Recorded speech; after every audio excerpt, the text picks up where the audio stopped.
Bonjour et bienvenue, voici notre tour d'horizon économique, géopolitique, énergétique et boursier pour comprendre comment tourne la planète finance.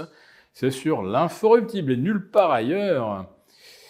Et la thématique du jour, ce sera des projets gouvernementaux de malades. Et oui, l'État est aux abois, l'État a besoin d'argent pour financer le gigantesque gaspillage du millefeuille administratif qui nous coûte, d'après la Cour des comptes, 7,5 milliards d'euros gaspillés par an. Comptez 1,5 milliard de plus pour le financement du revenu des détenteurs d'OATI, donc les créanciers qui achètent des obligations indexées sur l'inflation, qui nous coûte là aussi un pognon de dingue. Donc il faut absolument faire des économies. On a déjà commencé à le faire avec le chômage, donc durcissement des conditions pour l'obtenir, raccourcissement de la durée des indemnisations. Tout ça pour quoi? Économiser 2 milliards? Ça ne suffit pas.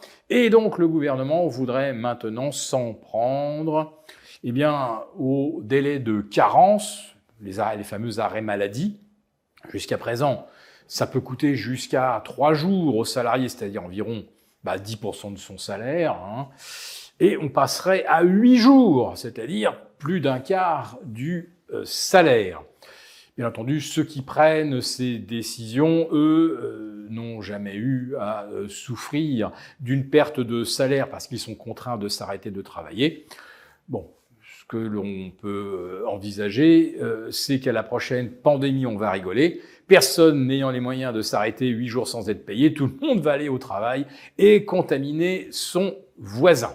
Mais ce qui est merveilleux, en fait, c'est que toutes ces annonces sont faites à une semaine des élections européennes, à croire que le gouvernement veut définitivement se saborder, après avoir laissé fuiter dans le Figaro que les retraités, ils allaient devoir faire une croix sur leur pouvoir d'achat, les retraites vont être désindexées. Bref, le gouvernement n'oublie personne parmi ses électeurs naturels. Mais ce qui nous inquiète le plus aujourd'hui, c'est le contexte économique avec l'inflation qui fait son grand retour. Et oui, le croiriez-vous? Mais en Allemagne, on a une inflation repartie à un rythme de 2,8% en rythme annuel contre 2,4% en avril, et hors énergie et alimentation, c'est pire encore, puisqu'on serait plutôt autour de 3. Donc il faut vraiment un véritable miracle avec les chiffres de l'inflation en Europe vendredi, et aux États-Unis, pareillement, pour prendre à revers des anticipations d'une année sans baisse de taux. Alors en Europe, on croyait, avec les déclarations de M. Luis de Guindos il y a une semaine, M. Luis de Guindos, c'est le numéro 2 de la BCE, qu'on aurait une baisse de taux le jeudi 6 juin. Eh bien, quand on voit les taux bondir de 12-13 points en l'espace de 24 heures, de presque 20 points en l'espace d'une semaine, ça préfigure tout sauf une baisse de taux le 6 juin prochain. Or, cette baisse était importante car elle aurait permis à ce moment-là de tabler sur un nouveau mouvement au mois de juillet, voire un troisième au mois de septembre. En imaginant qu'il n'y ait pas de baisse de taux du tout le 6 juin, ça remet en cause totalement le scénario sur lequel s'appuyait le marché pour se maintenir en lévitation dans le sillage de Wall Street. Alors à Wall Street, on a volé de record en record mardi, mercredi, grâce à Nvidia.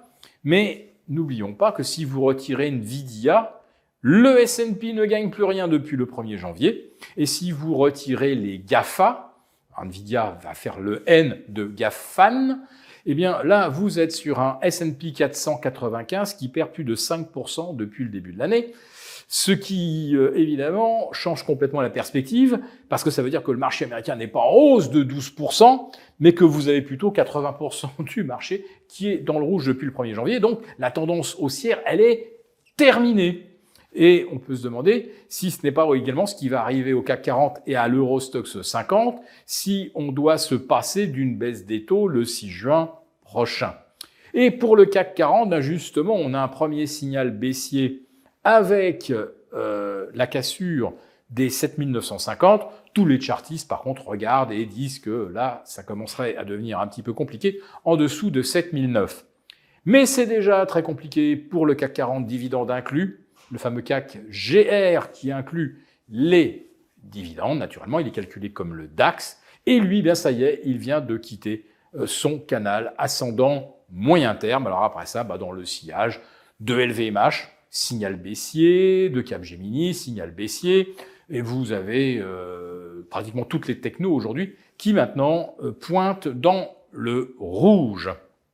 Mais surtout, comment les marchés peuvent-ils prétendre jouer une croissance soutenue d'ici la fin de l'année, avec en Europe des déficits qui contraignent tous les gouvernements à l'austérité, et avec une inflation non maîtrisée et qui va continuer d'éroder le pouvoir d'achat des ménages, quand 70% de la croissance repose justement sur la consommation.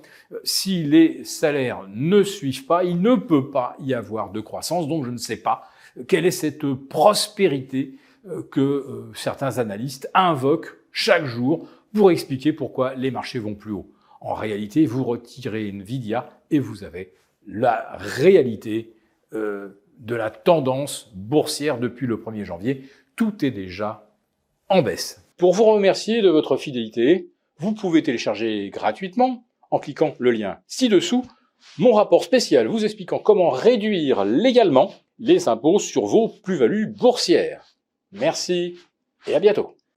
Merci beaucoup d'avoir regardé cette vidéo.